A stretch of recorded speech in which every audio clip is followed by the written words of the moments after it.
का नाम क्या है? रामधरस। अच्छा, आप परेशान क्यों हैं? आखिर बैंकों के चक्कर और प्रशासनिक अधिकारियों थानों के चक्कर क्यों लगा रहे हैं? आखिर कारण क्या है? मामला क्या है? सर मामला यही है कि हम ज़मीन बेचे थे 10 लाख रुपया में, और बेच के और नौसड़ यूनियन बैंक में ले आके जमा किए।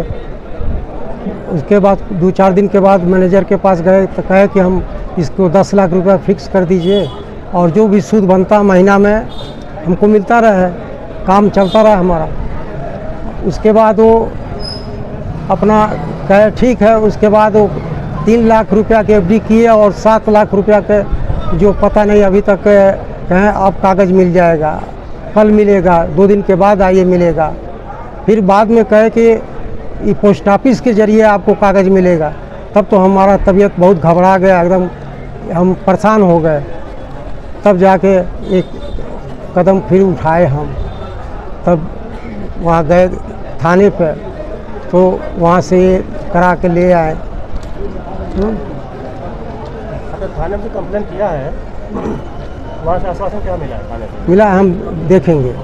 थाने वाले क्या बोले हैं? थाने वाले बोलेंगे ठीक है हम देखेंगे। अच्छा, ये बताइए कब से आप दौड़ रहे हैं अपने मामले को लेकर? कम से कम 2 महीना करीब हो गया। अच्छा, खाते में कितने रुपए अभी तक आए हैं? अभी तक 3 लाख रुपया आया है। और 7 लाख रुपए का क्या बोल रहे हैं? 7 लाख रुपया कह रहे हैं कि आ जाएगा। अच्छा। हाँ, तो क्या साइन उन कराए थे? तो क्या जाने आप कि कहाँ तो साइन हम तो कराए हैं? अनपढ़ आदमी है सर, और जहाँ जहाँ बताए वहाँ तक हम अपना दस्तखत किए, अभी नहीं जाने कहाँ कहाँ करा रहे हैं। वकील साहब, देख रहे हैं कि एक बुजुर्ग व्यक्ति जो है काफ़ी परेशान नजर आ रहा है। बैंकों द्वारा उनको बार बार दौड़ाया जा रहा है, उनके पैसे गबन कर लिया गया, उनका आरोप है। जो इस मामले में आप क्या कहेंगे? जहाँ तक मुझे रामधरस जी के प्रति बहुत सहानुभूति है।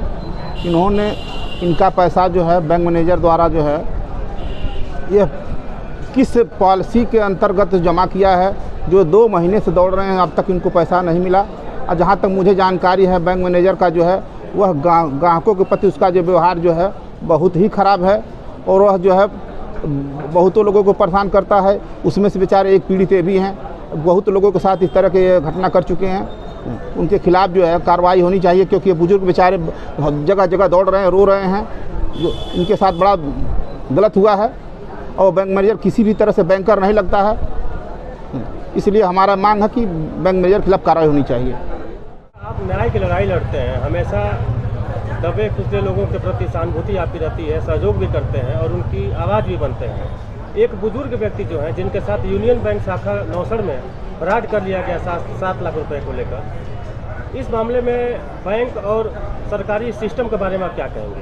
देखिए, ये जो यूनियन बैंक ऑफ इंडिया जो नौसड़ है, यूँ कहा जाए तो ये बहुत बड़ा फ्रॉड का अड्डा बन चुका है। और ऐसे ना जाने कितने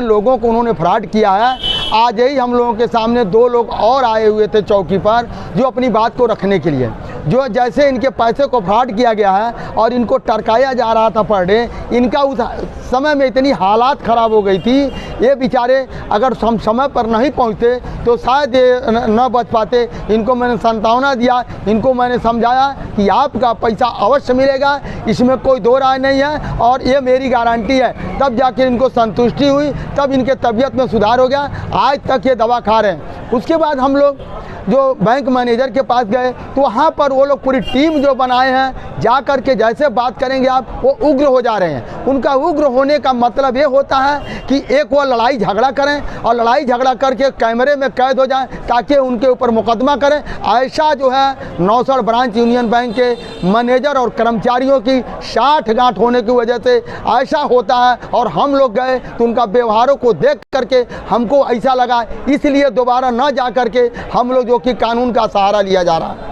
वकील साहब, आप एक बहुत आज के समय में उभरते हुए चेहरे हैं। जहाँ भी देखा जाए, कोई भी एक तरह से गलत कार्रवाई या गलत तरीके से एक तरह से न्याय लोगों के साथ किया जा रहा है, उस पर आप निष्पक्ष तरीके से आप खड़े होते हैं और आवाज़ बनते हैं। रामधरस जी के ऊपर लगभग 7 लाख रुपए का शिकार हो गए हैं। 7 लाख रुपए उनके ऊपर मतलब एक तरह से उनका डूब गया है, कहा जाए डूबा ही एक तरह से कहा जाए।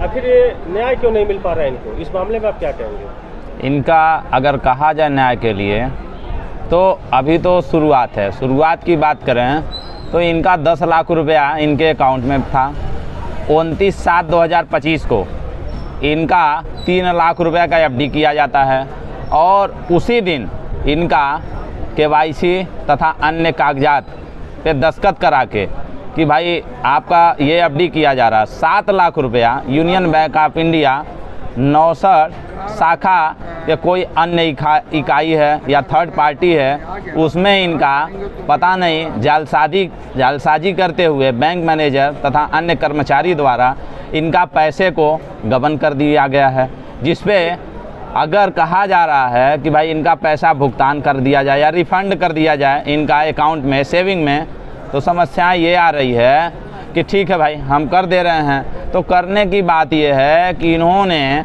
एक दरख्वास्त दिया 18/8/2025 को, 18/8/2025 को कहा जाए इन्होंने अपना पैसा अकाउंट में ब्रेक करके कि भाई हमारे अकाउंट में पैसा आ जाए।